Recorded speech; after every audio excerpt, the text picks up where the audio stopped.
is nice enough to join us from the Bay Area News Group, San Jose Mercury News. Dieter Kurtenbach with us. How are you today, Dieter? I'm doing great. Thanks for having me, guys. Yeah, thank you. It's been a while since we've spoken. Yeah, so I don't know. On the one hand, we got Rick, who says, Williams is the third best player on the Georgia defense. And I understand you wrote that the selection could not have been better. So what do you like so much about it? Where is Rick wrong? Well, first off, I should have run all my stuff by Rick. I mean, that would have made a lot more sense. Yep. We all grow and learn. Mykel Williams is going to be the best player in this draft in a couple of years. I'm convinced into my bones about this. He's 20 years old. He was Kirby Smart's dude on that defense. It was not a great Georgia defense this past year. And what Kirby Smart asked him to do, if you know a little bit about defensive tactics, like he stymied his production for the sake of others and for the sake of the defense and keeping structure and stopping the run game. And he was the plug for everything. And all I saw him do all season was win reps. Does that necessarily show up in the stat sheet? Does Pro Football Focus register reps won? No. But you know what? You can put on any second of any game and you can watch him do something awesome. No one brought me more joy in all the countless stupid hours I spent watching all 22 college football these past couple of months. Like, he is just sick. And he's doing all this on a bad high ankle sprain, playing through it first and foremost. So that shows you his toughness. And then not just playing through it, playing through 2 or 3 guys every rep.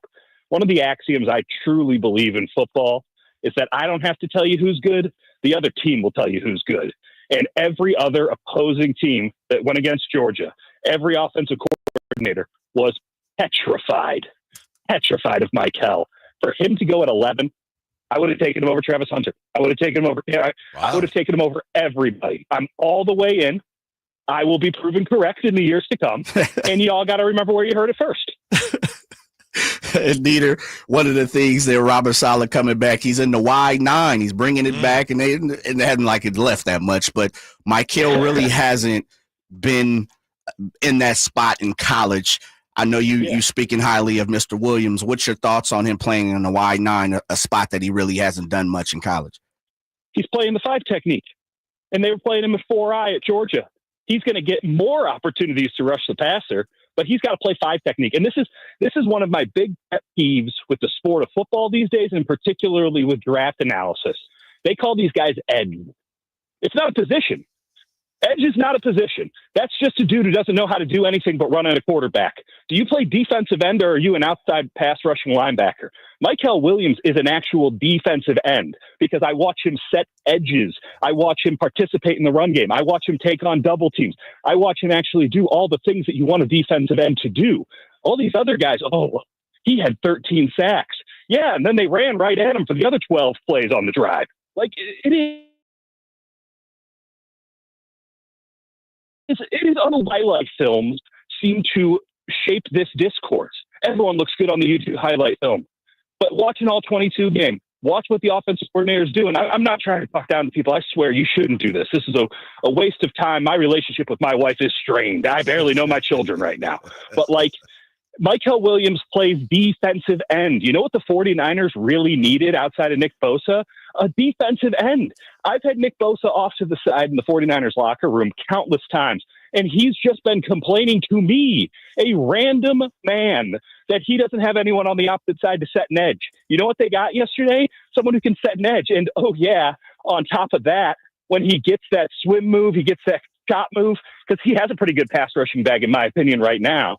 But when he gets into the 49ers system and they teach him a thing or two because he's 20, what happens then?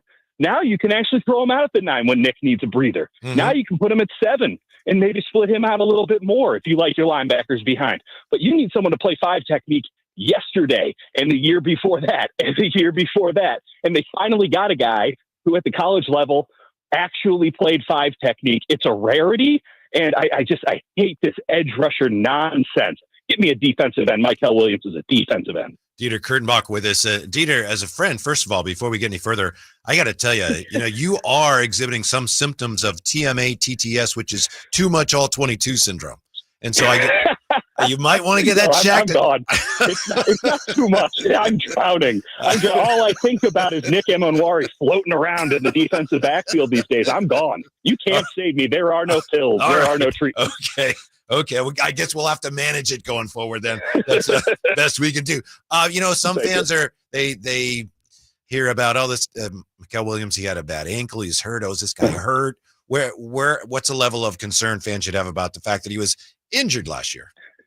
Very little, because he played through it. Now, on the flip side, that is a reason to look at his production, which was not exemplary, and be like, how much of that is ankle and how much of that is him? I can't answer that question. I'm going to put it on the ankle, because the dude was kicking what with a bad ankle. And you could tell, there were plays where you watch him and he's grimacing before every play, but he's out there. This guy's a football player. I know that is something that seems obvious, but let me tell you, at the college level, especially in the new college era where money is flowing around, guys are getting paid better than Brock Purdy out here. Yes. So there is a term that has been floating around with these losers that I hang out with around the draft called yellow flags. And a yellow flag is, does he love football? Is this a real football guy? Because some guys are just in it for the money. And now the money isn't at the NFL level, it's at the college level overtly. And they're working on it in high school, and they're just in it for the cash. And that's fine. You know what? Get your bag, get on with your life. Hope you had a good time. But you can't go into the NFL unless you got a death wish, unless you really love this game. You have to have a screw loose to play defense in the NFL. It is too fast, too dangerous to do at anything other than 100%. This dude's out here playing at 50, 60%, throw whatever number you want on it. He's got a high ankle sprain, and he's out there getting double teamed every rep. If he doesn't love football, I don't know what loving football looks like on tape. Dieter, I'll regress and kick over for today. The 49ers got 3 picks, and of course, I believe they're 46 pick in the second round, but 2 in the third. Where do you think they go? We know it's been whispered that high defensive tackle, definitely on the offensive line. Besides those 2, do you think they step out today and take a peek anywhere else? Listen, when you're in a situation like the 49ers where you need 6 other starters, you can kind of go wherever the hell you want. Right? If they want to take a cornerback, that's cool. If they want to take a running back, that's cool. If they want wide receiver, come on down. Hey, tight end, come on in. They could go anywhere. I'll say this.